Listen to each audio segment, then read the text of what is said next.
திருச்சிற்றம்பலம்.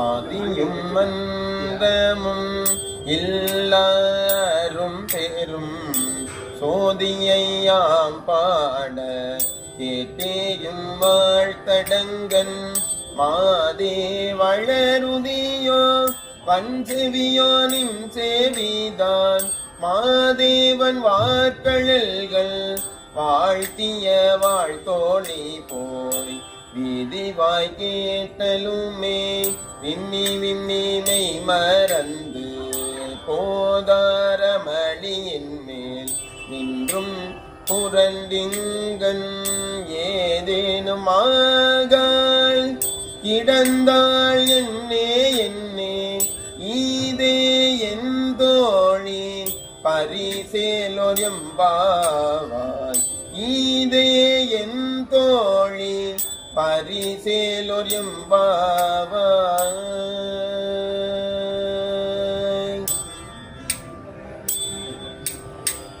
திருச்சிற்றம்பலம்.